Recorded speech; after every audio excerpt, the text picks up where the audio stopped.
Good morning everybody. Thanks for stopping by. It's Saturday morning, Saturday the 28th of June, 2025. Just a quick message this morning. I wanted to go over a recent pickup that I got and throw my hand back into the ring here. I've been out of circulation for a little bit and getting a little rusty on making videos, so I thought I better get back into it. A big shout out to 365 Days of Silver. I want to thank him for putting me onto this pickup that I got. It kind of checks all the boxes of what I like to collect and things that I like to pick up. And I was completely unaware of it until I watched one of his videos where he highlighted this coin and explained his reasons for getting it. And it resonated with me perfectly because it's exactly the way I like to collect coins too. Now, as you can see, if you look closely, what we have here, in fact, I'm going to take it out of this the wrapper because I like to hold things. This is obviously a graded slab coin, so I can't actually hold the silver, but that's one of the reasons that I purchased this particular item slabbed and graded, because the treat to this is that this is a key date. The 1987 Mexican onza, or libertad as it's called. I don't really know where that name came from or where it's documented. I don't have that knowledge. If you do, please throw it in the comments. But anyway, get straight to the point. This coin was only minted to a total mintage of 12,000 in 1987. And you can get them in various finishes, I believe, but the total mintage was 12,000.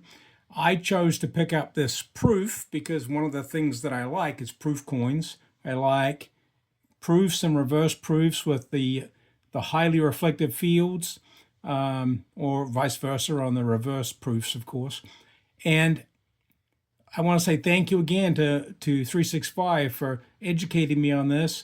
And I immediately went out to eBay and I immediately picked this up from katycoin. I believe they're in Texas. Now, I bought from katycoin before. They're a reasonably big-sized bullion dealer or coin dealer, and very trusted, very trustworthy. And the second thing I did was I picked up the graded version of this coin because with a mintage of only 12,000, a key date like that, even ungraded loose copies of these coins go for really high dollar values, 5-6 times the value of the silver easily in some cases. And I don't want to buy an unslabbed or unverified version of such a coin. First of all, until you get it, you don't know what kind of shape it's in. It's very easy to deal with it if you buy it on eBay and it turns out to be a fake or a copy or whatever. But the only way I would have to test a coin like this is test the silver content. So if somebody actually took the time to make a fake out of pure silver, I would have no way of verifying that it's real or not, because I don't have those skills. And there are very good fakes out there, and I don't care. You'll hear people say, why would they do that? Why would someone go to all that trouble? Well, on key date coins, it's absolutely worth it to go to all that trouble. So I'm just more confident if I have this. Number one, it's verified. And number two, it's perfectly sealed. And as you can see, this is in excellent condition. I'm so excited to have this coin. I'm not a big fan of doing date runs or collecting for other reasons. That's just not me. But I do like to get the first year a coin is made, maybe the last year a coin is made, and in this case, key dates. And we're so lucky that something like this in a key date is available at what you would consider a very reasonable price for a key date. Now, it's obviously a very high price, even for a libertad, but it's very reasonably priced. The mintage numbers on these coins are such that even the 12,000 doesn't tell the whole story. If you look at the PCGS website where this was graded, or NGC, who also graded this coin, there's less than 500 of the 12,000 that were ever graded, and only about 200 on each service were graded at PF69, and less than 20 were graded on both services at proof 70, whether it's a PF 70 or a PR 70. And in this case, this is the DCAM, the Deep Cameo. It's a very, very nice coin. So that obviously you can imagine with only 20 graded perfect condition in the world, there's no way that I could afford something like that. Even if I could find one for sale, I can't even give you a price because I couldn't find any 70s for sale. With only 20 in the world, if you had one of those, why would you sell it? So I'm perfectly happy with the 69.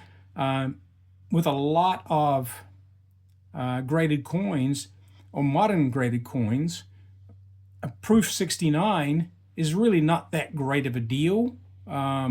For something where you're buying it at bullion prices, you would absolutely pay bullion or twice bullion price for something that's in beautiful condition and not worry about it being graded. And the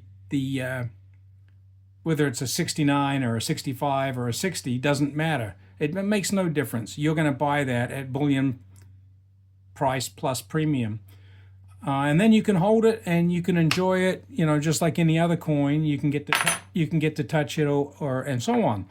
But when you're spending upwards of 5 or even 6 times the value of the silver, it just gives me some confidence that I'm getting the real thing. I'm truly getting that key date.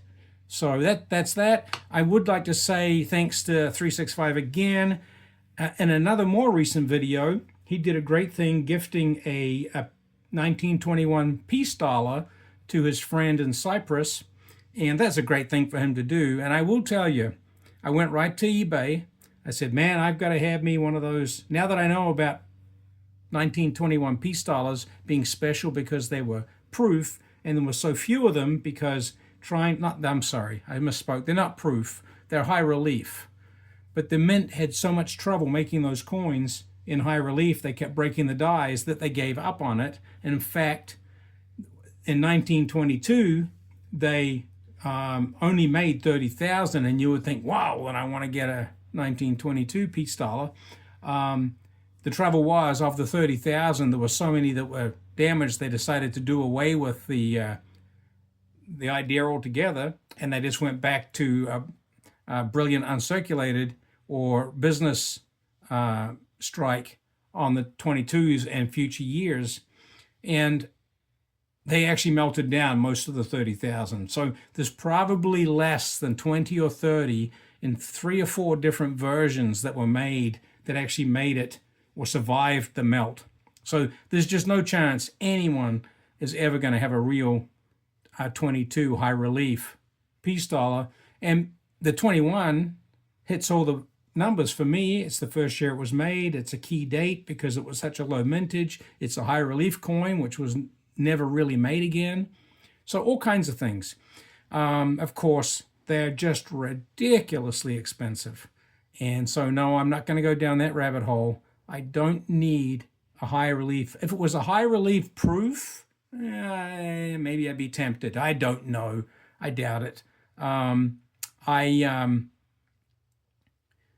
was I going with that thought? I wanted to tell you a funny story. As a matter of fact, if you stuck to the end of this video, you'll get to hear this. I couldn't possibly buy a real 1921 high relief peace dollar, but there were quite a few people selling fakes on eBay. There's just no doubt. There's just no doubt that they were fake. Sellers with 0 feedback, sellers with 10 sales. And they were selling 1921 high relief peace dollars for like $25, $25 or more. Sometimes, some of them, they really went all out. They wanted $30 or $40. And obviously it's a fake. Well, one of these yahoos had it listed where he would take an offer So he was like $25 or best offer. So I thought, you know what's really cool about this? It was such a good fake. Now, the risk I would have is I would never receive anything. The money would go to China and nothing would come back on the Hong Kong Post. So I wouldn't get anything and I'd lose $10.